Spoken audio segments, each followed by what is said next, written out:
ধন্যবাদ ৭১ টেলিভিশনকে। আমরা মানিকগঞ্জবাসী আজ গর্বিত। আজ আমাদের মনে হচ্ছে আমরা ঈদের দিন পাইছি।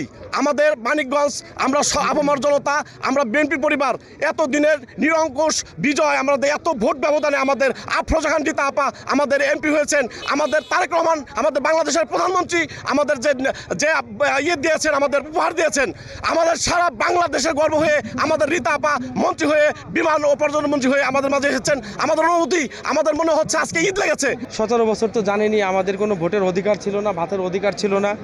তো এই আপার নেতৃত্বে, রিতা আপার নেতৃত্বেই আমরা মানুষের ভোটের অধিকার এবং ভাতের অধিকারের জন্য লড়াই করেছি।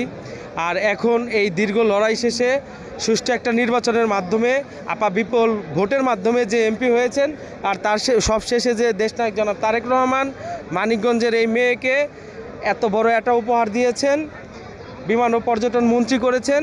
তো তার জন্য আসলে আমাদের গর্বের জায়গা এবং প্রত্যাশা প্রাপ্তির জায়গাটা পরিপূর্ণ হয়েছে। আফরোজা খান রিতা আপা তিনি বিপুল ভোটে জয় হয়েছে। দীর্ঘ 17 বছর তিনি অক্লান্ত পরিশ্রম করেছে, জনগণের পাশে দাঁড়িয়েছে। আপনারা দেখেন যে এখানে এত জনস্রোত, যারা ফুল দিতে আসছে জনসাধারণ, এখানে একটা মহাসমাবেশ করা যাবে, এত পরিমাণ লোক এসে স্বতঃস্ফূর্তভাবে আফরোজা খান রিতা আপাকে ফুল দিতে আসছে। আমরা অনেক খুশি। আল্লাহ জানি আমার সৌদ্য আপাকে ভালো রাখেন, সুস্থ রাখেন।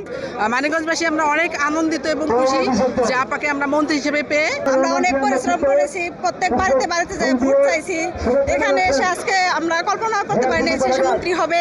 অনেক খুশি, অনেক হ্যাপি, অনেক ভালো লাগছে। এমপি সর্বোচ্চ ভোটে হয়েছে রিতা আপা, সেই সাথে আমাদের মন্ত্রী করতে পেরেছি, এজন্য আমরা মানিকগঞ্জবাসী অনেক আনন্দিত।